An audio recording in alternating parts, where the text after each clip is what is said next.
Good morning! Good morning! Happy Thursday everyone! Isang mainit na Thursday sa lahat. Hinihingal ako. Hindi ko maintindihan. Naano yata ako na tag dito parang na ano yung feeling na naumay kasi isang pagkain. Kasi kumain ako kaya ng chami na binili namin kagabi. Niref ko lang sa ininit kanina.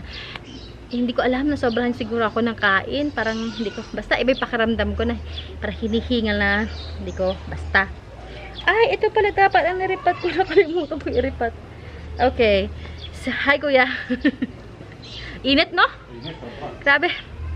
Now, samahan nyo ako. Ako ay may delivery ngayon 2 peraso malilinggit. So, yan. Ano ko muna, i-prepare ko. And then, saka tayo magpo-flex ang ating for sale for today's video.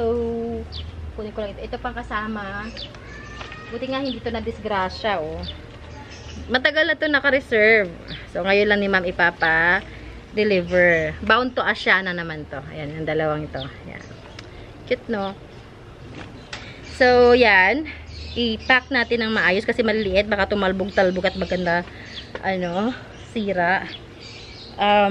Gamitan natin ng mga bonggang, ano pa lang natin. Saan nga ba yun? Ayun. Ibalot natin. Total naman may mga ganito tayo. Tas mainit pa ang panahon. Ganyan natin, oh. Pero, lalagyan muna natin ng dyaryo. So, medyo boring tayo ngayong araw na to. Wala tayo kahapon kasi hindi kinaya kahapon. Balutin muna natin ang dyaryo. Nakakatuwa, nagsa-start na mag-pour in ang ating mga reservations kasi mag-December na. So, ang last nga na ko kahapon sa isa nating bago nating buyer is sa daw siya magbabayad sa 14 kasi nga papasok na yung kanilang bonus. Sana all may bonus. Christmas bonus. Yan ang pinakamasarap na panahon sa mga sa mga nag-o-office, nag-work. May mga bonus sila. Christmas bonus. Yan, iba pa yung 13th month pay. Sana all na lang. So, yan, iti-tape natin para, sige, maglagpakan kayo dyan. I-tape natin. Taka na pagdala ng extra tape. Akala ko kakasya. Sana kumasya ka. Tape natin. Nako. Pandelikado na tong tape ko, Para kahit tumalbog-talbog man siya, hindi ganon ka, yung impact. Tape natin. Okay, ang init, no? Kamusta sa inyo? Wala na. Yun na. End of the road na. Wala akong tape. Mabilis lang to. Kali! Mabilis lang.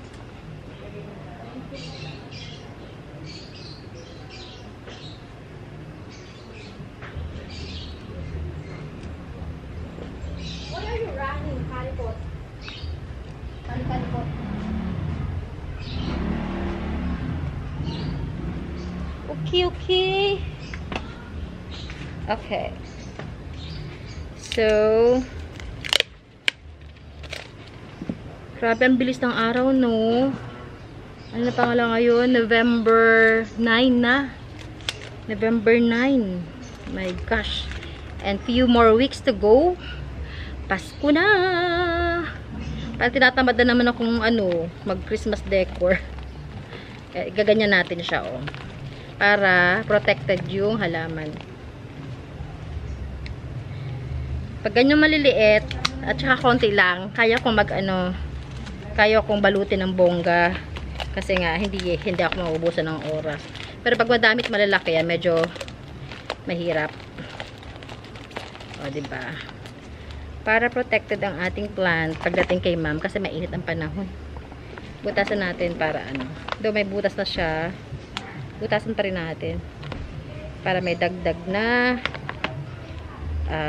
labasan ng hangin. At palagi binutasan ko na kanina. Ang galing mo talaga. Ayan. Ayan. Ay, nakalabas na naman tong dalawang to. Kayong dalawa nakalabas na naman kayo, Ayan, 'di ba? Secured ang halaman natin. Isa pa, sana magkasya. Sana magkasya sa doon sa ano. Ito, binili ko kasi ito. Akala ko matigas na pot. Soft pot lang pala siya. O, ay, nasaan ka na? Ayun. Pag tumatanda talaga, naging makakalimutin na. Ito, akala ko is matigas. Hindi pala. Ilagyan natin ng dyaryo para kahit magbale-balentong ba siya, hindi matatapon yung lupa at hindi ma-uproot. Bata ng dyaryo. Meron akong pina-follow na ano, na plantito na Vietnamese. Gagayahin ko yung style niya. Vertical planting siya. So, lahat ng mga philodendrons niya, naka-vertical.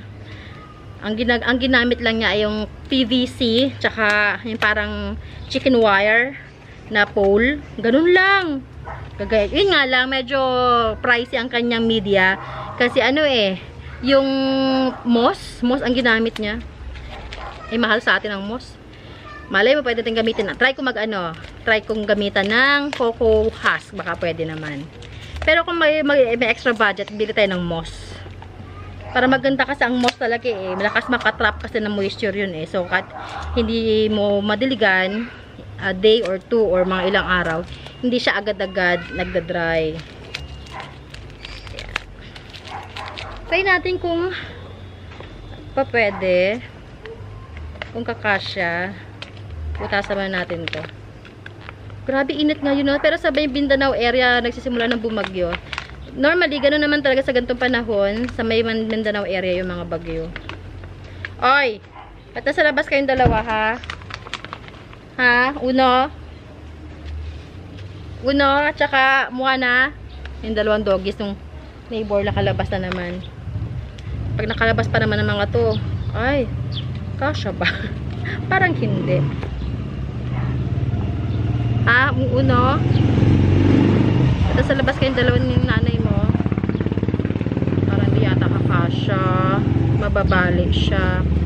Hindi siya maaari. Mababali. Maliit ang ating plastic. Ito kaya. Try natin to. Gawin natin ng paraan. Uno. Pag kayong dalawa na sagasaan, naku, sayang. Sayang kayong dalawa. Try natin, ha. Sige. I-push pa natin to. I-push natin to. Push. Hanggang sa makaano tayo ng kasi kailangan ko lang i-secure yung dahon. Ayun! Pwede! Pwede siya. Kasi tape lang natin. Para kahit magbale-balentong man sila, ayos lang. Hindi madadamage ang dahon. Yung iba mga seller, ganito sila katsyatsaga talaga mag-ano, isa-isa ng halaman. Lalo pag yung mga rare, ay understandable naman rare kasi mahal. So, malapit na tayo tapos. Wait lang. Pagpasensya niya. Samahan nyo lang ako. Princess! Nasa labas yung dalawa.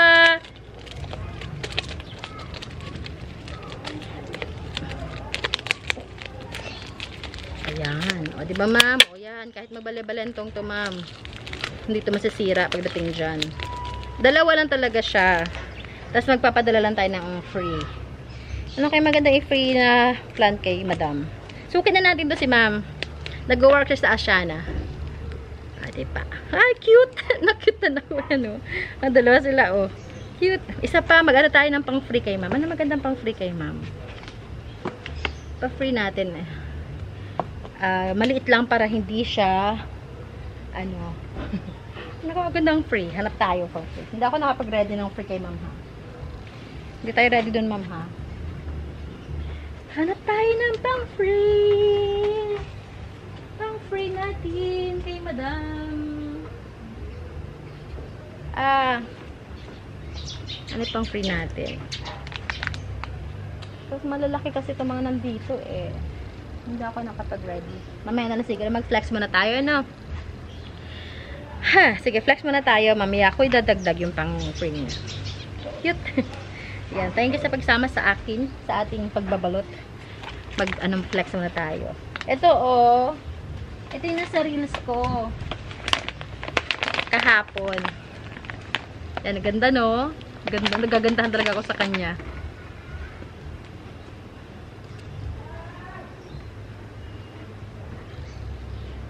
Ayan. O, diba? Ganda na pinol ko na siya para mas maganda siya tingnan. And ang bilis. Dumikit agad yung kanyang ugat. O, bilis oh. Nakaraan ko lang ito pinula. Isang araw, 2 araw lang nakakalipas. Pero gusto ko tuloy siya ilipat sa white pot. Anyway, sa mga gustong kumuha, bago ko pa ilipat ng white pot, nasaan ang aking marker? Ayun. Sige, bigay ko na ito sa inyo ng yan, 480 na lang to. Ganito na kalash. 480 kasama na ang pole. Ilan ang dahon yan? 2, 4, 6, 8, 10. Going 11. Lahat ay heavily variegated ang mga dahon. Ayan. And mahaba to. Inikot-ikot ko lang. Okay. Wala pa nagmamine yan. So, kunin nyo na. Grabe. Pero at least nababawasan yung yung sama ng pakiramdam ko habang pinagpapawisan. Hindi ko na uulitin yun. Pag nag-overeat talaga. Ito ang pa-free natin kay ma'am. Sige nga, ibalot ulit natin. Ito pala, nasa harapan ko na eh. Ito pala pang free natin. Para, din, maliit. Lagyan natin ulit ng Jaryo. Naputol to na ating And, nagamit ko rin yung baso kanina. Diba? Igana natin ng konti. Parang kawawa naman siya. Ipit na ipit. Yung tape ko.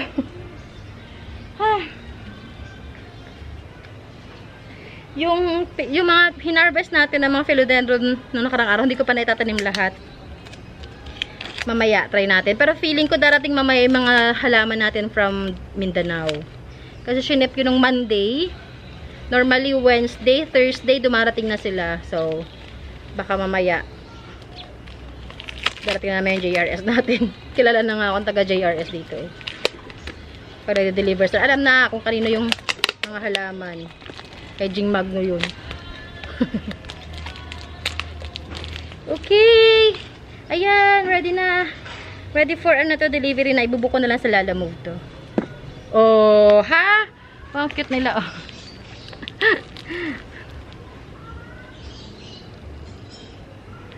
Cute.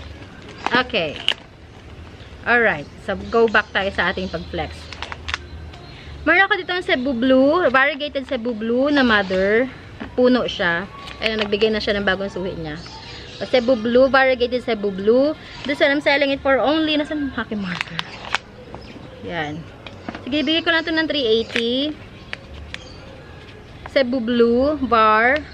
May Cebu Blue na maraming uri kasi ng Cebu Blue. Merong green lang, meron naman nagbo-bluish, ito naman variegated. 380 siya. And, meron ako ditong cardboard. I forgot the ID. Hindi ito mongkok eh. Para siyang, aywan. Ayan, malaki to ha. Yan. Yan. This is 750. 750 to. Yan, ganito kalaki. And, okay. Yan. Yung kabatch nito ice na mine na pa-reserve na pero mas maliit dito, mas lush ito. This one I'm selling it for only 350. Big size yung mga dahon nito ha, tsaka good genes. Good ang kanyang mga genes. Lahat ng dahon niya is variegated. Ayan. Ayan kahit ito variegated siya. Ayan maganda ang genes nito. Yan, 350 ito. Ganda Balik kita doon. Meron din tayo. Ibebenta ko na yung ating Epimint. Nakailang minutes? 14 na tayo. 14 minutes. Ready na yung Epimint natin. Yan penetrated na siya. This one, I'm selling it for only 350 kasama na ang pole. 350 with pole, Epimint. Matured na. Meron akong na-mine sa Mindanao area na super matured na Epi Oria. Ganda. Gagawin nating mother yun. Medyo mahal kasi. Mahal ang bili ko. Nasa 1K din yata. Pero gagawin natin mother para makabawi tayo. Matured na eh. And, meron tayong matured dito na SP Perata Peru. Yung isa na bento ko yata kay Sir William. Pero ito matured ito. This one, I'm selling it for only 450. 450. Yan, matured siya. Ganyan na kanyang itsura kapag matured na yung dahon niya. Ganyan. Okay. Tama na siguro kasi ang dami na nating naubos na oras. Tomorrow na lang ulit. Yung iba, pakita ko sa yung iba. Grabe. So, yeah. Message nyo ako kung meron kayo mga gusto sa mga na-flex natin today or do sa mga previous natin mga video. Yan, nasa Instagram din tayo. May TikTok rin tayo. TikTok account natin is Jing Magno Garden. Hanapin nyo lang doon. Instagram, ganun din. Message nyo ako. Okay? Ingat everyone. I'll see you guys tomorrow. Huwag lang magkaroon ng anik-anik and makakapag-video tayo bukas. Okay? Message nyo ako. Bye! God bless you all. Ingat!